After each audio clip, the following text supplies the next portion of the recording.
girl a mess, y'all. Hi guys, welcome to my channel if you're new, and welcome back if you've been around here a while.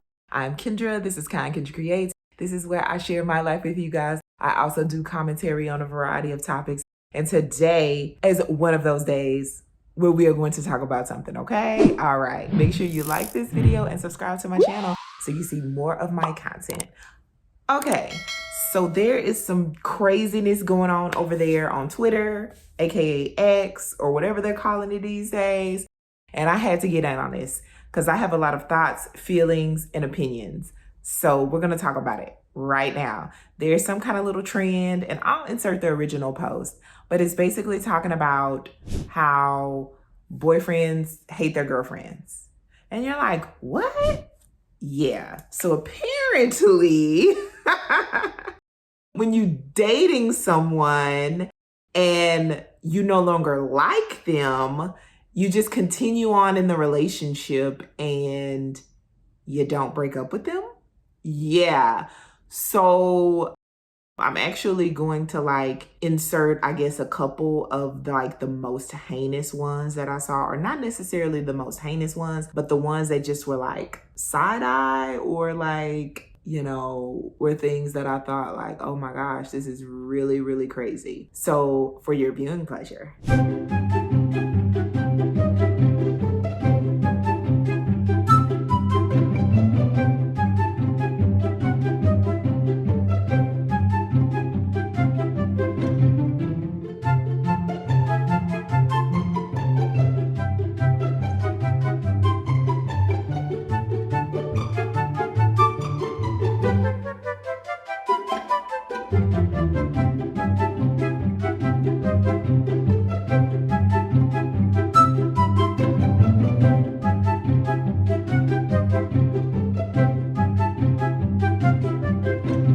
Okay guys, so let's get down to the business of it all. So why would you continue on in a relationship?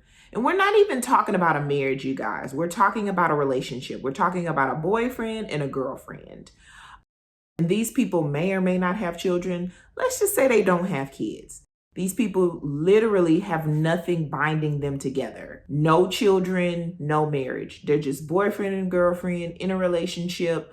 From all of those comments, it doesn't seem like a very committed relationship because someone is cheating, but in a relationship that they can pretty much leave at any time versus stay where they're miserable and stay where they hate someone. So why would someone do that? Let's talk about that first, because I think that is the craziest part of all of this. And I'm probably going to be using some language that may not align with what I'm really thinking. But in this extreme situation, I don't know what else to say. And I also want to preface this with the fact that this post was made by men. A lot of men are commenting on it. So I'm going to say this is men, right? We all know that anything usually that can apply for a man can also apply for a woman in the realms of a relationship. So women can possibly do this too, right? I cannot give that experience because I do not date women. I don't marry women. I am not with a woman, never been with a woman. So when I say a man this, a man that, it's going off of my experience and also the specificities of the posts. So let's get into it. The greatest thing that I have saw with my own two eyes and from experience is that a lot of men like what you do for them, but they don't necessarily like you. Let me repeat that. A lot of men, or I'm gonna say people, like what you can do for them and they don't necessarily like you. So if you're in a relationship with someone, you think about all the benefits of that relationship. First of all, you have companionship. So you have someone that will automatically be your plus one. You can do this with them, you could do that with them. And it's a grand old time, right? Even though on that post, they were just acting like they'd rather chew on glass versus spend time with their partner. But you have that automatic built-in companionship. And a lot of people don't want to be alone. They don't want to do things by themselves. They don't want to go places by themselves. Maybe it's FOMO. I don't know, but a lot of people cannot just sit with themselves in their own thoughts and in their own feelings. So they have to be in some way connected to a person. And it doesn't even matter if they dislike that person, or they hate that person, or that person gets on their nerves, or they don't even necessarily really want to be with that person. But just having that automatic companion, they're down for that. And is that deceitful? Yes, it is. When you really deep down inside don't like that person. It's actually kind of heinous, if you ask me. Not only automatic companionship, but an automatic physical partner, right? If they've been physical before, and they are physical, then that is something that that partner gives them. It's like automatic, like, when we see each other, we hook up, or every week we hook up, or whatever. Even if they're cheating on that person, which from the post, a lot of them are, they have that to fall back on. So when they get into the feeling that they want to be physical, they have someone that they can call to be physical with. So it doesn't matter if they're treating them well. Look at that Freudian slip.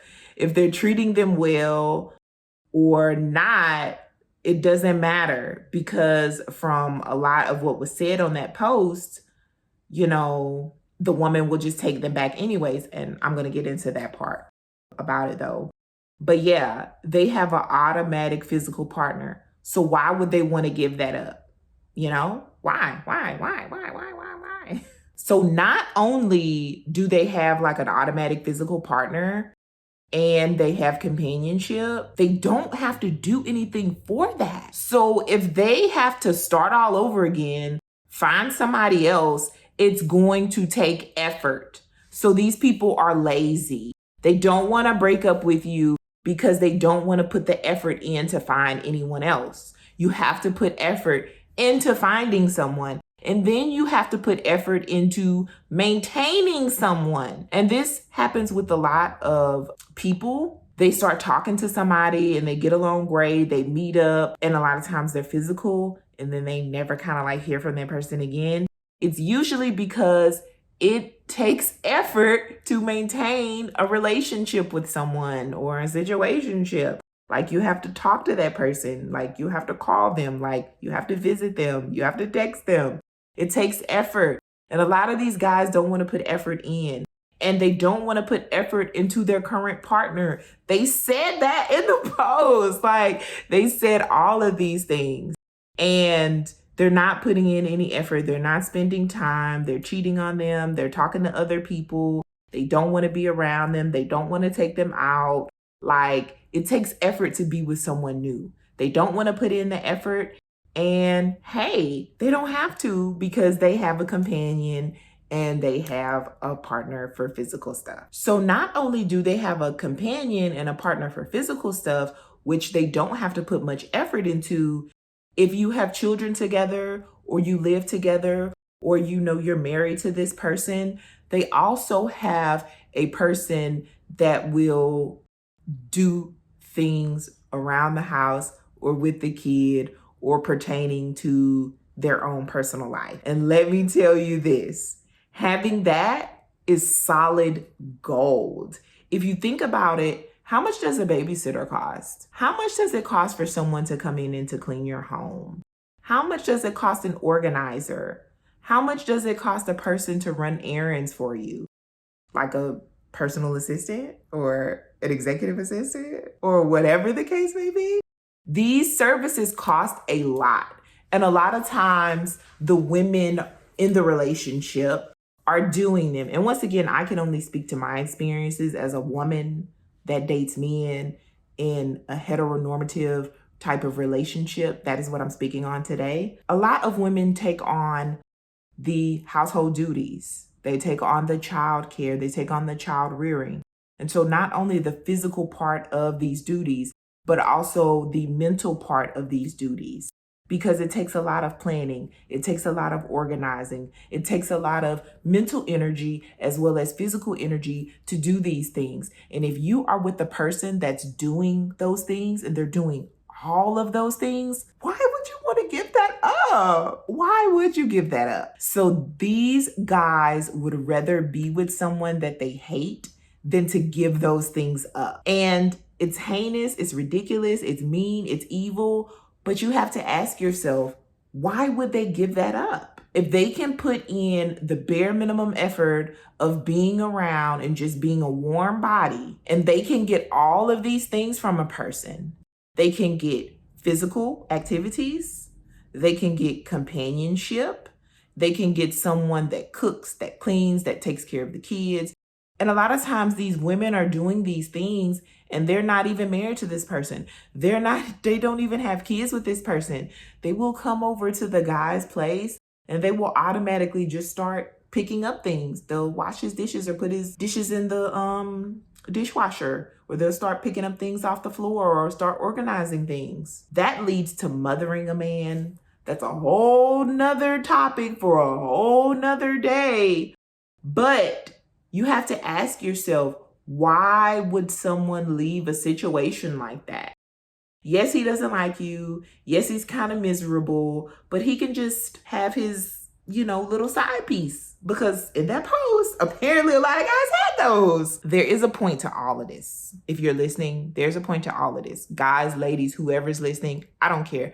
There is a point to all of this. So hear me clear. Hear me loud and clear. Hear me clear again. The point to all of this, of course, is that someone stays in a situation like this because they like what you do for them, but they don't necessarily like you. So how can you not be in a situation like this? I would say the best way is to go off of someone's actions, not their words, their actions, and leave at the first red flag. Yeah, I said it. I said leave at the first red flag. Stop giving people the benefit of the doubt. I know that we are taught at a very young age, especially women. I was a proper Southern girl, raised in the South, very respectful, to be meek, to be mild, to be seen and not heard. We were taught to give people, especially men, if you're a woman, the benefit of the doubt. They didn't mean it that way. They're a good person. You're probably just exaggerating. You're just making up things. Y'all, stop giving people the benefit of the doubt. No, they are not a good person. Yes, they did mean it that way. You are not overthinking, right? How many times have you guys seen these posts on the internet where someone is asking for advice and they start describing the person? They're the most amazing person. They treat me so well. They do this, they do that, they blah, blah, blah, blah. And at the very end, they get to the problem. Well, he cheated on me, so what should I do? What? How is he so amazing? I digress. But what I am saying is you have to start leaving at the first red flag, because one red flag will turn into 2, will turn into 3, will turn into 4. And before you know it, you are in that relationship. You are in the receiving end of a person that hates you, that doesn't want to be around you, that's cheating on you, that is basically using you for their benefit, but you get no benefits out of it because of their actions. You have to look at how a person treats you versus what they say. And I know it is very hard, especially if we are going off of emotions or we are going off of the history that we have with someone.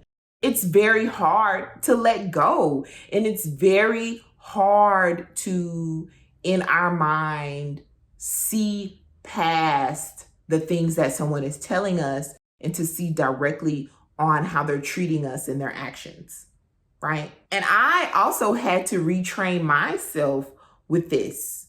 Like, someone can tell me every single day how much they love me, how much they care for me, how much they are happy to be with me. But if they do not show it, does it matter? Do these words even really matter? The words don't mean anything if they are not showing you that they love you and showing you that they care about you and showing you that they want to be with you, because we have to go off actions. If a person is cheating on you constantly, are they really showing you that they care about you? Because they know that hurts you. So does someone care about you hurt you repeatedly? I can understand if they can hurt you one time, and I'm not necessarily talking about cheating, but someone can unintentionally hurt your feelings, but they know that something is hurting your feelings and they continue to just do it and do it over and over again. It doesn't align. Words and actions don't align. So you guys, I wasn't necessarily shocked about the Twitter thread. I wasn't really. And I say this before I met my soon-to-be ex-husband. I was in a dark place. You know, I was kind of like done with dating, just going to therapy and trying to process through a lot of things that happened to me and happened in my past and happened in dating relationships. I would always say to myself, I feel like men really hate women. I said that. And it seems to be that that is the case in a lot of instances from that Twitter thread or X thread, whatever the app is called now. I'm gonna end it there because I really have no more thoughts about the situation. I mean, I have a lot of thoughts about the situation, but no more that I'm sharing right now. I would love your commentary below. What do you think? What do you feel? I appreciate you. Thank you so much for watching this video. Make sure you continue to spread kindness in a world full of hate. I will see you on the next one. Bye-bye.